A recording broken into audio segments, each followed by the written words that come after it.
Everything is energy. What you perceive with your five senses to be the solid world around you is actually nothing of the sort. It is simply differing frequencies of energy acting in harmony to form what our senses perceive is matter, the reality that we are experiencing every day. And all matter within it is in fact a symphony consisting in its entirety of nothing more than light and sound, vibrations which we perceive as our reality. There is nothing else but these differentiating frequencies of light and sound. This was expressed more than eloquently in a book in which the author, Don Miguel Reed, wrote that it is not the stars that create the light, but rather the light which creates the stars.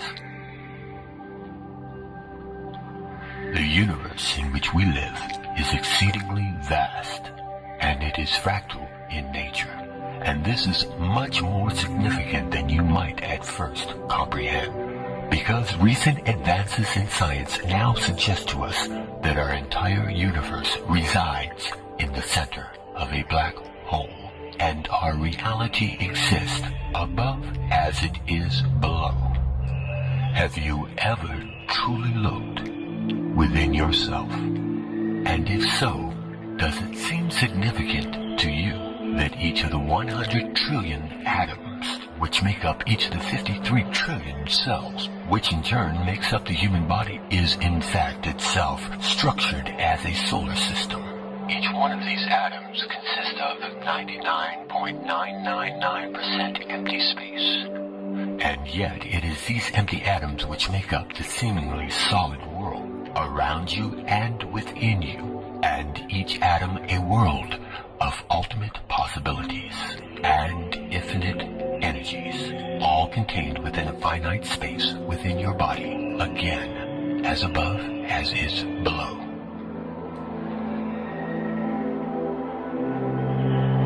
In the heart of each atom, as in the heart of each cell, and in the heart of every living being, exists an energy so mysterious that it has remained elusive and undefined by modern science. What is contained in this energy and this consciousness, the form that it takes, is that of a black hole. And this is extremely significant, because what this understanding suggests to us is that within each atom of your body lies therein an endless universe, and that the universe in which we live also exists within the nucleus of an atom.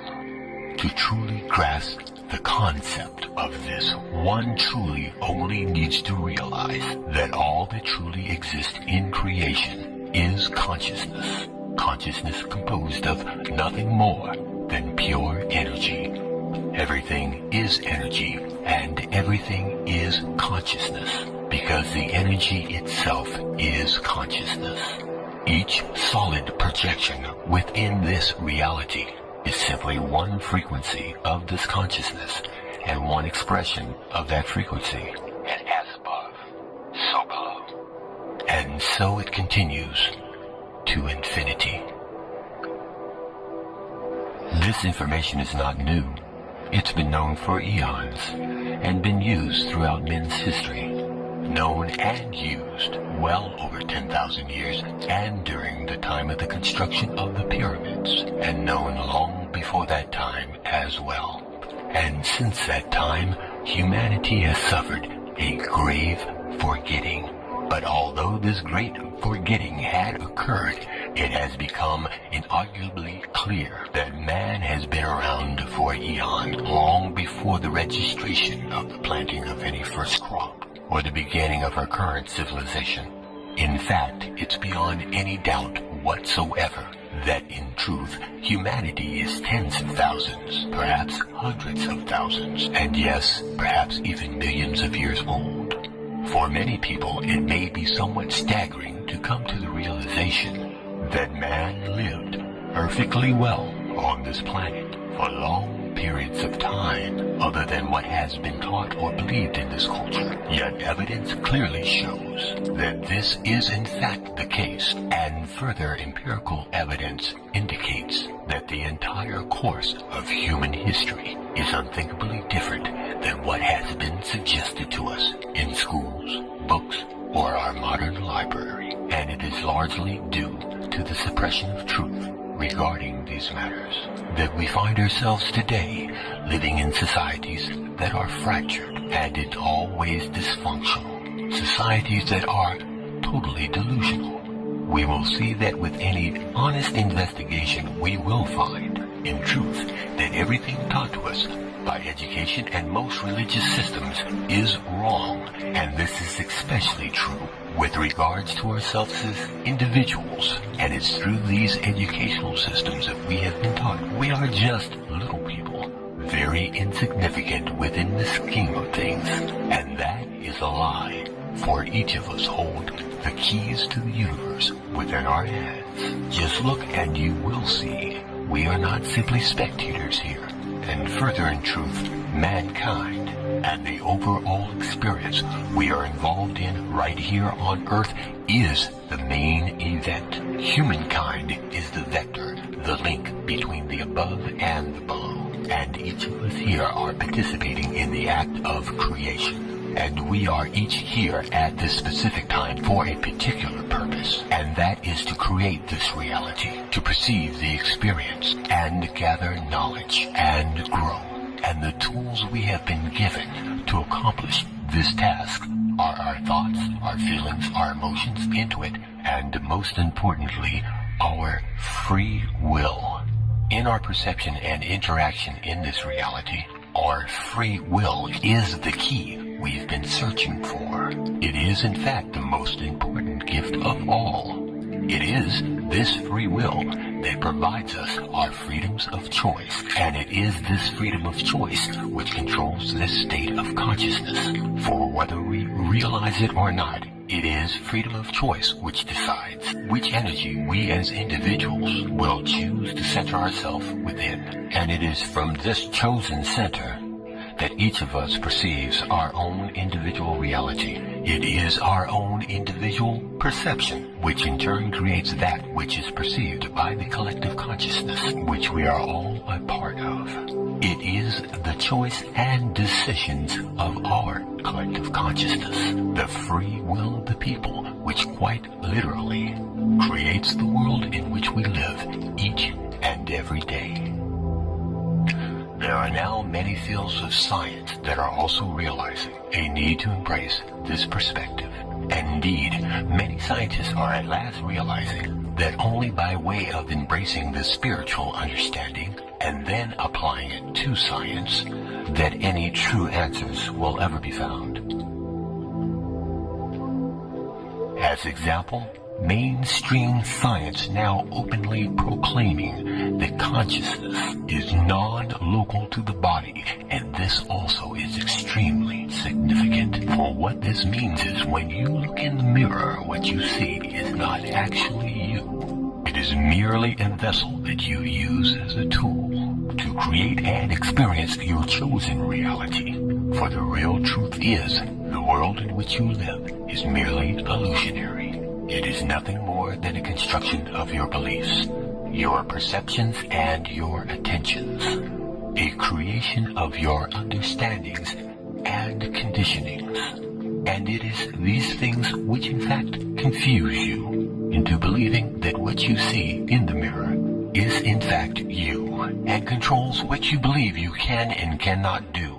It also convinces you that this perceived solid world around you is also real, even though, in fact, it is all simply an illusion.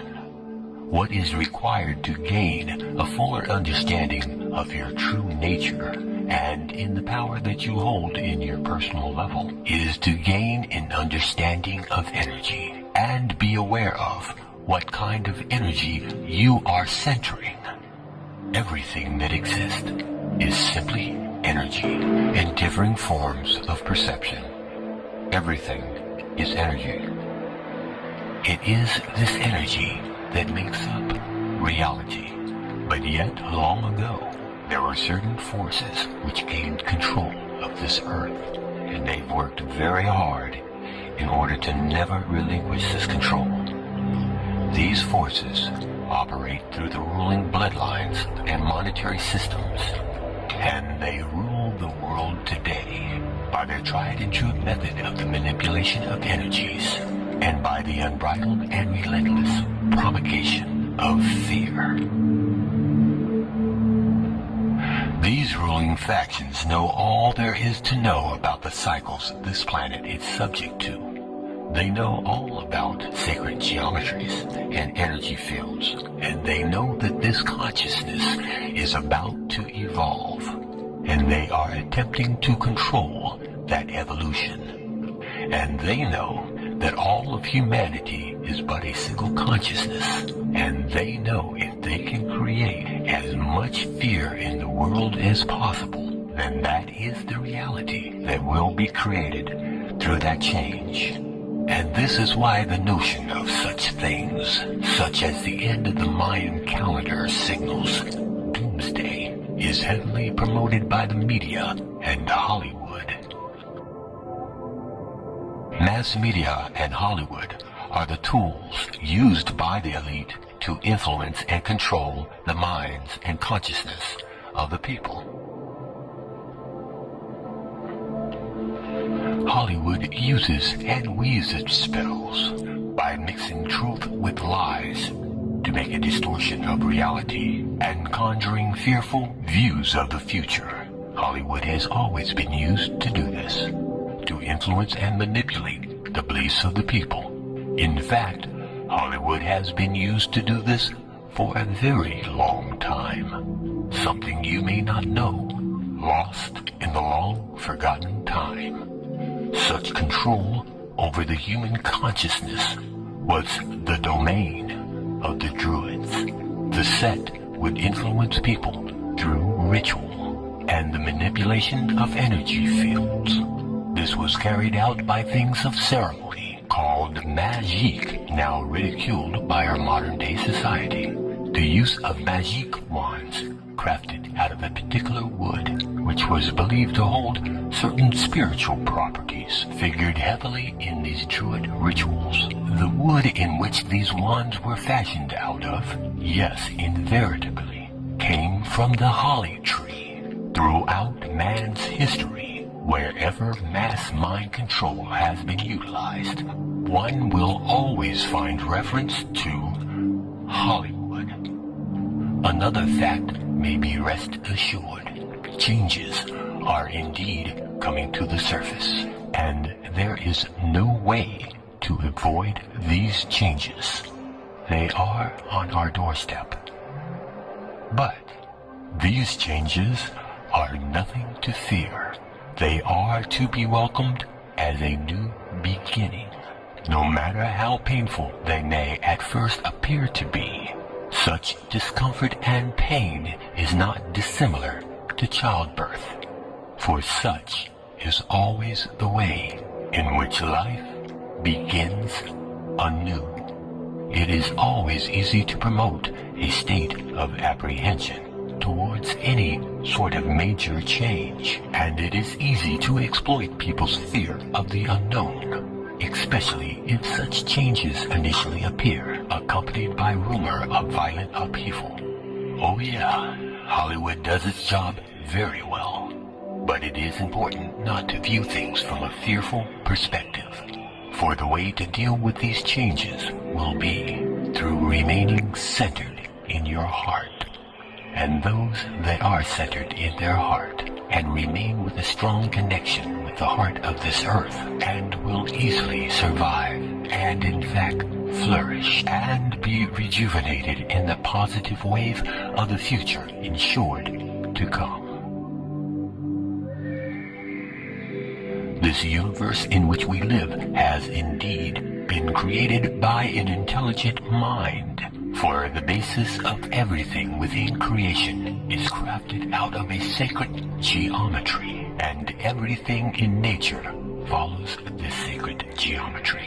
And there is no exception to this rule in all of creation. It is within the orbital statistics of our solar system. It exists within all plant life and all of nature. It courses and exists on the intercellular levels of our existence.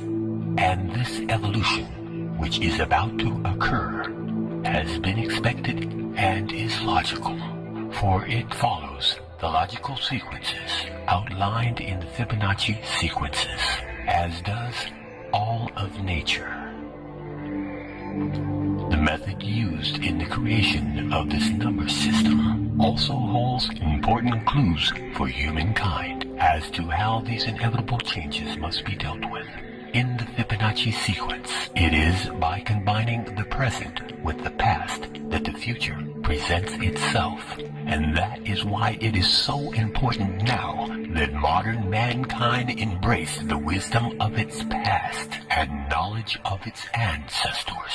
This information is well known in the shamanic traditions of all cultures on all continents. And for those who do not learn the old way, the future will be strange and unpredictable.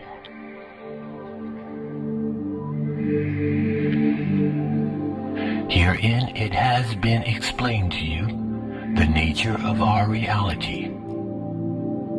Energy, light, sound, the waves, the natural progression of those things which exist and apply to our future. All that exists is consciousness.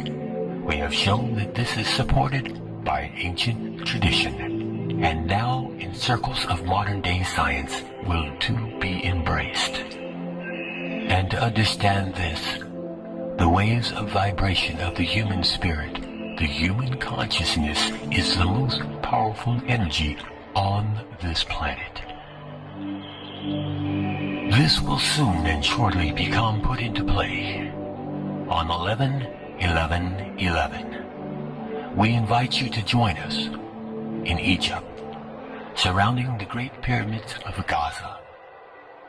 Very soon, the earth and all which live upon it will undergo extremely significant changes. But these changes are nothing to be feared, for once you have gained a clearer understanding of what this reality is, once you have gained knowledge of the true physics and metaphysics of the reality in which we exist, you will realize your connection to all people and all things. And once you have centered yourself in the heart of universality, you will know there is no fear.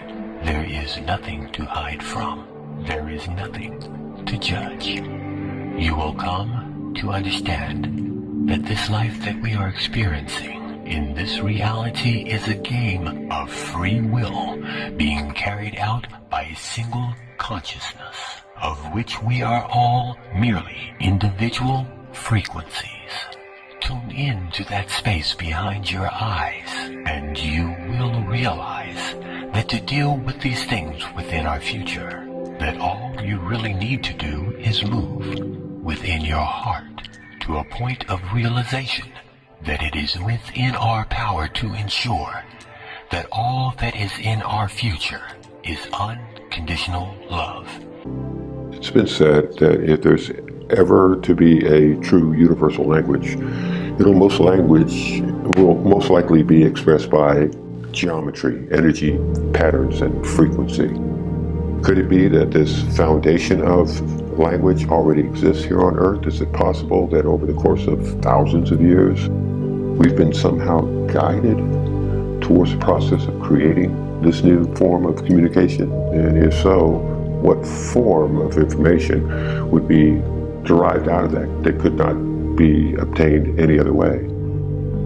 Let's look forward through space and time and look to stand back far enough to see whether or not the building blocks or some type of spatial frequency language emerges. But before we begin our journey, let's pause in our frequent moment to look at how we measure and tabulate the world around us. It's an important step because how we count and measure things can be revealing as why we do. First, let's look at time. For all practical purposes, the smallest unit is 1 second. 60 seconds makes a minute, and then 60 of those makes an hour. And this hour, of course, is a unit, is why we measure how we measure our days. Then years, decades, centuries, and so on. Speaking of 60, let's take a moment to notice that all geometry, 2 or 3 dimensional, is also derived by the same mathematics. So, this provides us with all of the shapes which are known to the human mind. Let's look at how many cultures have done this in a similar manner. Right away, we look at how we've been attracted to the number 12. 12 eggs in a dozen, 12 inches in a foot, 12 signs of the zodiac. Strangely, be it disciples or mythical gods, the number continues to appear in this story, in the telling of our greatest stories about ourselves. And what about distance? Our local town, measured in meters, miles.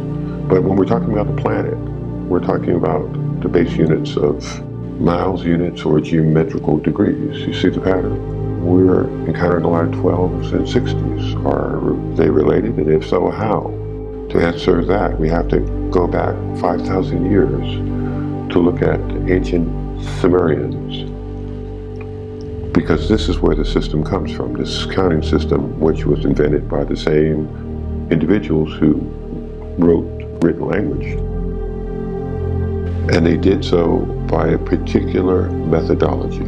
Now, how these cosmic jumps happen so suddenly is open to debate, but it's interesting to note that the ancient Sumerians themselves wrote about being given this information by sky god visitors called the Anunnaki. Anunnaki, the word itself is highly debated again. The fact is, over 5,000 years ago, this system still exists today. So now that we have our various units of measurement, all based upon the same Sumerian system, let's jump forward to a few pivotal moments to see how other civilizations came into being. In the 6th century, the island of Samos, Pythagoras began to look at the mirroring of geometry with these various systems. And even though he did not discover it, he applied it in interesting ways, such as in vibrations. He knew that when he plucked a string and divided that in half by resonance, it would make twice the sound in pitch.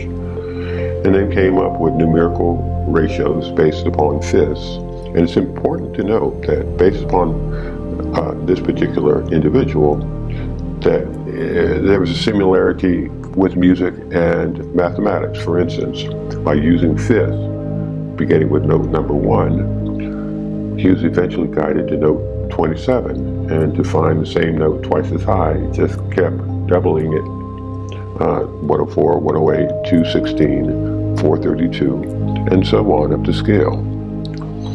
Now, if you ever heard of Pythagorean tuning, you know that 432 is very important. To them, it probably wouldn't have stood out any differently, but in our manner of what we're trying to do here, this particular note here is very interesting, because many ancient musical instruments, from ancient Tibetan bowls to flutes, all vibrate at 432 degrees. This is a sine wave.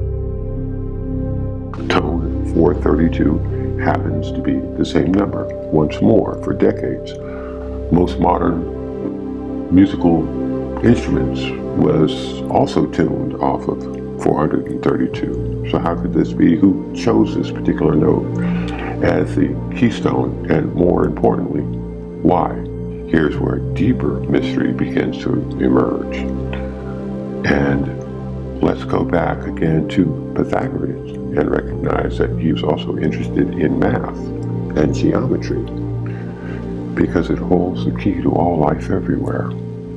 Let's look at 4 shapes: the square, the circle, the pentagon, and the triangle. When added together, it always adds up to the same particular number. If you take a triangle, the sum total of all angles is 180. For both the square and circle, it's 360. For a pentagon, it's 540. Now, at this moment, let's step back and look at these numbers in a different way, because there's something that reaches beyond the simple sum of angles. Notice they're all in the same area as 432. They all also add up to 9, like 432. Let's look at geometric shapes and apply them as geometric cycles and look at the tones they produce, okay? This is the sound of a vibration. This is a square and circle in tone. A perfect octave from the triangle. How about the pentagon at 540? That's a harmonic fifth of the other two. Interesting. What are these tones? F sharp, perfect harmonic fifth of C. Let's keep going. Hexagon 720. Another F sharp. Seven-sided septagon totals 900. That's an A sharp, the note required to make a F sharp in perfect harmony.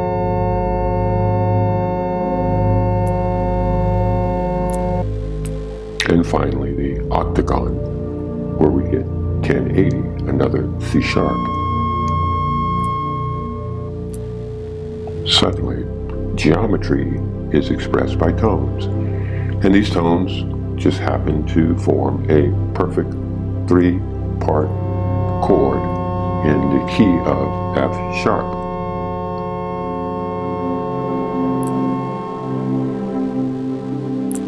This is something we've been missing for years. Is it important? To philosophers, would have been a resounding yes. Now for Plato, he looked at dimensional geometry, recognizing it either as tone or be it a seashell or a flower. There's always this pattern which emerges. And it became an obsession to try to find the basics, which is what we call the Platonic solids, the most elemental structures, building blocks in all of nature. So let's see how they fit together within a tone grid. First, a tetrahedron, or 3-sided pyramid. As we did before, let's add up all the angles. The answer is 720, which we've already seen is a tone F sharp. Next, we have the cube. 360 squares. Well, let's see what it sounds like.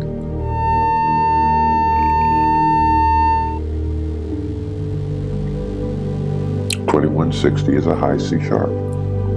And as you'll see later, a very interesting number for other reasons as well.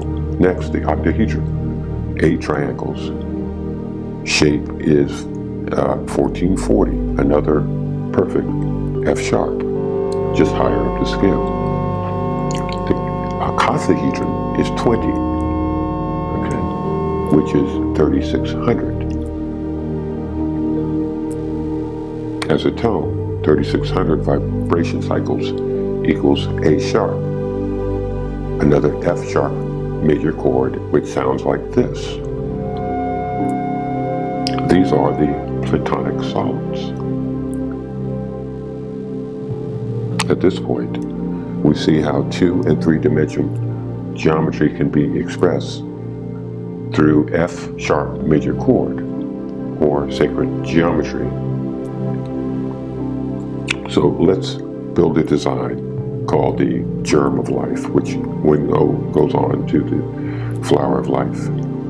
And we'll start with a circle at 360 degrees, which is familiar F sharp, second circle, total to 720, another F sharp, 3 circles, 1080, the harmonic fifth of C sharp, 4 circles, 1440, another F sharp, 5 circles, 1800, and then another 2 harmonic third of A major, and then the 6th circle to 2160, another C sharp. Amazing. Now we can see and both hear the flower of life, an ancient symbol. 2-dimensional, 3-dimensional, and then sacred geometry through an F sharp major chord. How come this isn't knowledge that we learned in school? Actually, there's 3 explanations, from the mundane to the conspiratorial, but it's no longer tuned that way. It's tuned now to 440, or what they call equal temperament. And the tuning method required to make geometric shapes is based upon a grid opposed to ratio. It would be a factor 9 or a grid built on 432. The number required to move up or down in scale.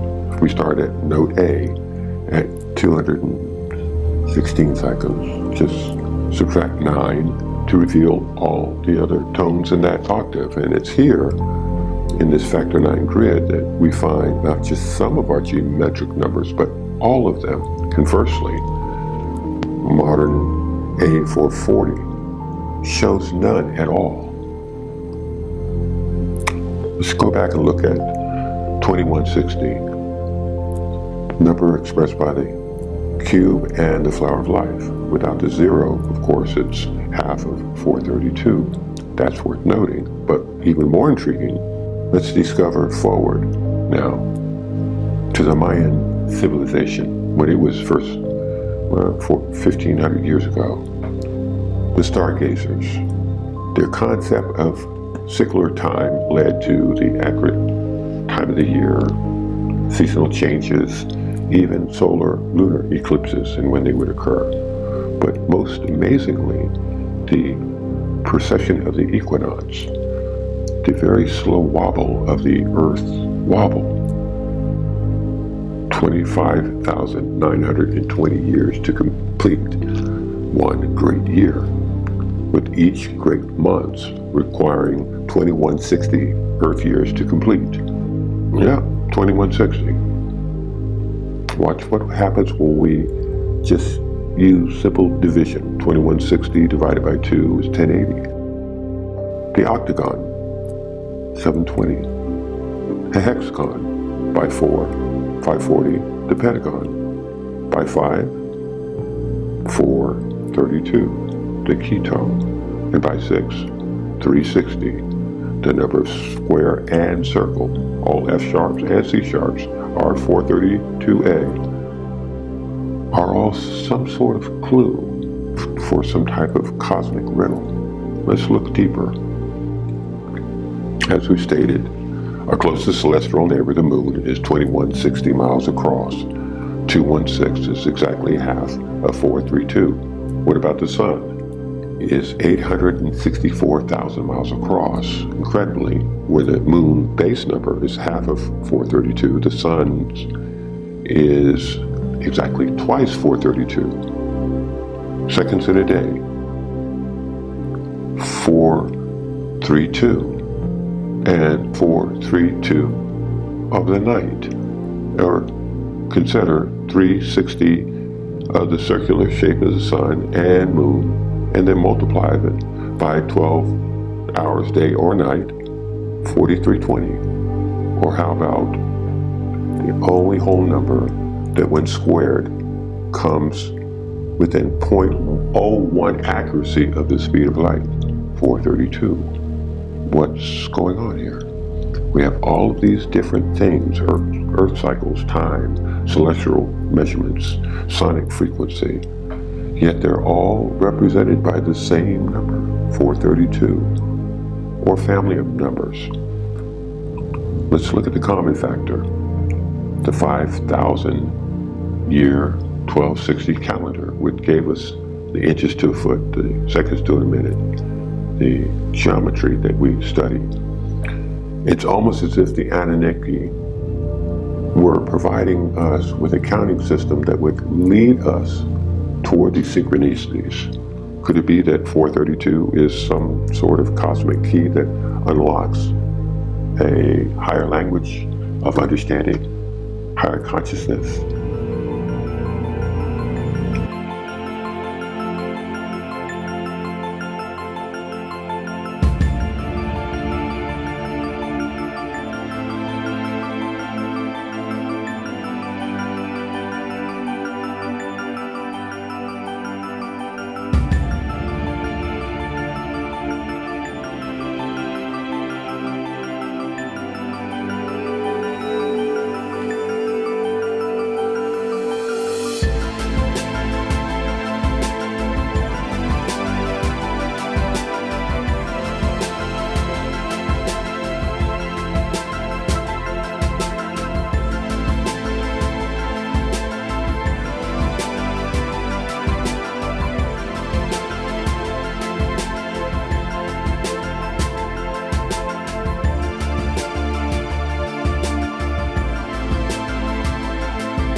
Before the beginning, there was nothing.